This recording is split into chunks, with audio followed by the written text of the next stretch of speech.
बहुत निराश था। उसे अपने जीवन का कोई मकसद, कोई अर्थ नहीं मिल रहा था। उसने सोचा कि जीवन का क्या अर्थ है। इसका उत्तर तो केवल तथागत गौतम बुद्ध ही दे सकते हैं। इसलिए वह तथागत गौतम बुद्ध से मिलने के लिए चल पड़ा। वह बौद्ध विहार पहुंचा और गौतम बुद्ध के पास पहुंचकर उसने कहा, हे बुद्ध, जीवन का क्या अर्थ है? क्या जीवन व्यर्थ है?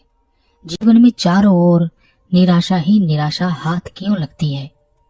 बुद्ध मुस्कुराए और कहा, जीवन का कोई अर्थ नहीं है, ना ही यह निरर्थक है और ना ही यह व्यर्थ है। व्यक्ति ने कहा, तो फिर जीवन क्या है? बुद्ध ने कहा, कुछ नहीं, जीवन कुछ नहीं है। व्यक्ति ने कहा, मैं समझा नहीं। इतने सारे लोग जो जीवन जी रहे हैं, इतने सारे प्राणी जो जीवन धारण किए हुए हैं, वह कुछ भी नहीं है। बुद्ध ने कहा, जीवन एक आईने की तरह होता है। इसे जो तुम दिखाते हो, यह बिल्कुल वही तुम्हें दिखाता है, जरा भी अंतर नहीं करता, यह जरा भी भेद नहीं करता। व्यक्ति ने कहा, बुद्ध, मैं कुछ समझ नहीं पा रहा हूँ। बुद्ध उस व्यक्ति को एक आईने के पास ले गए और कहा, इस आईने में देखो और बताओ कि क्या दिखाई दे रहा है। व्यक्ति ने कहा, इसमें तो मैं ही दिखाई दे रहा हूँ। बुद्ध ने कहा, तुम कैसे दिखाई दे रहे हो? व्यक्ति ने कहा, मैं दुखी दिखाई दे रहा हूँ। तब बुद्ध खुद आईने के सामने आ गए और कहा, इस आईने में मैं कैसा दिखाई दे रहा हूँ? व्यक्ति ने कहा, आप बहुत शांत और शीतल नजर आ रहे हैं। बुद्ध ने कहा, क्या ऐसा हो सकता है कि इसी आईने में मैं बहुत क्रोधित, दुखी और नाराज नजर आने लगूं और तुम शांत और शीतल नजर आने लगो? व्यक्ति ने कहा, नहीं, आईना तो वही दिखाएगा जो उसके सामने होगा। मैं दुखी हूं तो दुख ही नजर आऊंगा, आप शांत हैं तो शांत ही नजर आएंगे। बुद्ध ने कहा, अगर तुम इस आईने में शांत और सुखी नजर आना चाहते हो तो इसके लिए तुम्हें क्या करना होगा?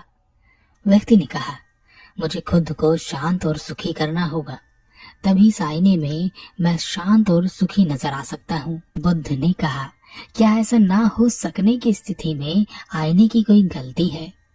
व्यक्ति ने कहा, नहीं, इसमें आईने की कोई गलती नहीं है, आईना तो वही दिखाएगा जो आप हैं। बुद्ध ने कहा, बस जीवन ऐसा ही है, एक आईने की तरह है। जो तुम इसे देते हो, दिखाते हो, यह ठीक वैसा ही तुम्हें देता और दिखाता है। तुम दुख दिखाओगे तो दुख ही दिखेंगे, क्रोध दिखाओगे तो वापस क्रोध मिलेगा, तुम प्रेम दिखाओगे तो प्रेम ही वापस नजर आएगा। यह तुम्हारे हाथ में है कि तुम्हें क्या वापस चाहिए। तुम आज दुखी हो, इसलिए तुम्हें चारों ओर से जीवन में दुख ही दुख नजर आने वाला है। अपने आप को बदलो, देखो, जो दुख तुम्हारे पास है उससे कहीं ज्यादा सुख तुम्हें अपने पास दिखाई देगा। और जब तुम देखने लगोगे, तब सुख देखने पर सुख ही वापस दिखाई देगा और मिलेगा। व्यक्ति ने कहा, बुद्ध, आप बिल्कुल सत्य कहते हैं, परंतु क्या आप मेरे लिए इसे और अधिक स्पष्ट कर सकते हैं? जब अब मैं बहुत दुखी हूँ और मुझे दुखी दुख नजर आ रहा है, तो इसमें सुख कहाँ नजर आएगा? बुद्ध ने कहा, इसके लिए तुम्हें मेरे साथ चलना होगा। बुद्ध उस व्यक्ति को अपने साथ एक मार्ग पर ले गए। काफी दूर चलने के बाद मार्ग पर एक व्यक्ति दिखाई दिया जिसे कोढ़ हो रहा था। वह बहुत तकलीफ में था। बुद्ध उस कोढ़ी व्यक्ति के पास आए और उन्होंने अपनी झोली से भोजन निकालकर उस कोढ़ी व्यक्ति को दे दिया और उस व्यक्ति से कहा, क्या तुम्हारा दुख इस बीमार व्यक्ति के दुख से बहुत अधिक है? व्यक्ति ने कहा, नहीं बुद्ध, यह तो बहुत तकलीफ में है, ऐसा दुख तो मेरे जीवन में कभी आया ही नहीं। वह उस व्यक्ति को उस मार्ग पर और आगे लेकर बढ़ गए। रास्ते में एक बहुत ही गरीब व्यक्ति अपने 2 छोटे बच्चों को लेकर बैठा हुआ था। बुद्ध गरीब व्यक्ति के पास पहुंचे। उस गरीब व्यक्ति ने कहा, महात्मा, मैं बहुत तकलीफ में हूँ, मैंने और मेरे इन 2 बच्चों ने 2 दिन से कुछ नहीं खाया। मैं बहुत गरीब हूँ, मुझे काम भी नहीं मिल रहा। क्या आप मेरे बच्चों की कुछ सहायता कर सकते हैं? बुद्ध ने अपनी झोली से कुछ भोजन निकालकर उन बच्चों को दे दिया और कहा, अभी मेरे पास इतना ही भोजन है। जब मैं इस रास्ते से वापस आऊंगा तो मैं और भोजन लेकर आऊंगा। तब तक तुम यहीं रहना। अभी तुम यह सब भोजन खा लो। बुद्ध ने उस व्यक्ति से कहा, क्या तुम्हारा दुख इस गरीब व्यक्ति के दुख से बहुत बड़ा है? उस व्यक्ति ने कहा, नहीं, मेरे जीवन में इतना बड़ा दुख नहीं है कि मुझे भूखा बैठना पड़े या मेरे बच्चे भूखे रहें, पर मैं इस व्यक्ति की मदद करना चाहता हूँ। मैं इसे अपने यहाँ पर काम दे सकता हूँ। उस गरीब व्यक्ति ने कहा, मालिक, आप बहुत दयालु हैं। आपका बहुत धन्यवाद। मैं कल से ही आपके पास काम के लिए आ जाऊंगा।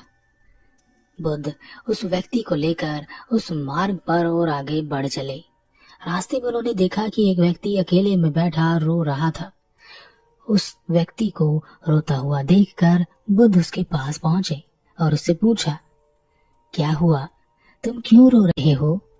उस व्यक्ति ने कहा, बुद्ध, मेरी पत्नी, मेरे बच्चे, मेरे माता पिता सब कल एक दुर्घटना में मृत्यु को प्राप्त हो गए और मेरे परिवार में कोई नहीं बचा। मैं अकेला रह गया हूँ। अब मैं इस दुनिया में रहकर भी क्या करूंगा? किसके लिए जीऊंगा? बुद्ध ने उस व्यक्ति को समझाया और कहा, मृत्यु हर किसी को कभी न कभी आनी ही है। हम यहाँ जितने और जिस समय के लिए हैं, उस समय में हमें अपने जीवन का भरपूर उपयोग कर लेना चाहिए। इसे खूब जी लेना चाहिए। जिसने जन्म लिया है वह अवश्य ही एक दिन नष्ट हो जाएगा, चाहे वह निर्जीव हो या सजीव। सब एक दिन अपना जीवन पूरा करके अदृश्य हो जाएंगे। उस व्यक्ति को बुद्ध की बात समझ में आ गई। बुद्ध ने अपने साथ आए व्यक्ति से कहा, क्या तुम्हारा दुख इस व्यक्ति के दुख से बहुत बड़ा है? उस व्यक्ति ने कहा, हे बुद्ध, वास्तव में तो मेरे पास कोई दुख है ही नहीं। मुझे बहुत अचंभा हो रहा है कि मैं बिना दुख के ही दुखी हो रहा हूँ। जीवन के असली दुख जिनसे मेरा अभी तक परिचय ही नहीं हुआ है, वह तो यह सब है। और जो दुख है ही नहीं, उन दुखों को मैंने अपने जीवन में इस तरह जगह दे दी है कि मैं सोच रहा हूँ कि अब कुछ नहीं बचा। बुद्ध और वह व्यक्ति वापस आ गए। बुद्ध ने उस व्यक्ति से कहा, जाओ और उस आईने में अपना चेहरा देखो। देखो कि अब तुम्हारा चेहरा क्या दिखा रहा है। उस व्यक्ति ने अपना चेहरा आईने में देखा और कहा, हे बुद्ध, यह पहले से बहुत शांत है। बुद्ध ने कहा, तुम्हारा दुख क्या था? व्यक्ति ने कहा, मैं एक स्त्री से प्रेम करता था। कुछ दिन पहले वह मुझे छोड़कर मुझसे अमीर व्यक्ति के साथ चली गई। यही मेरा दुख था। पर मुझे आज पता चला कि मैं तो बहुत सुखी हूँ। व्यर्थ ही मैंने अपने चारों ओर दुख बना कर रखा हुआ था। हे बुद्ध, आप मुझे जीवन की सार्थकता और व्यर्थता के बारे में और अधिक स्पष्ट करने की कृपा करें। बुद्ध ने कहा, जीवन का कोई अर्थ नहीं है। इसे अर्थ हम ही देते हैं। हम इस जीवन में जो चाहे लिख सकते हैं। हम इसमें अपशब्द लिख सकते हैं, क्रोध लिख सकते हैं, दुख और तकलीफ भी लिख सकते हैं, या हम इसमें प्रेम लिख सकते हैं, करुणा लिख सकते हैं, दया भी लिख सकते हैं, सुख भी लिख सकते हैं, और इन सब से भी ऊपर हम इसमें बुद्धत्व भी लिख सकते हैं। हमें जो कुछ भी मिल रहा है वह सब कुछ हमने ही लिखा है। यह बिल्कुल आईने की तरह ही है। जो तुम इसे दिखाओगे वही वापस दिखेगा और मिलेगा। अब तुम शांत हो तो यह शांति ही तुम्हें वापस मिलेगी।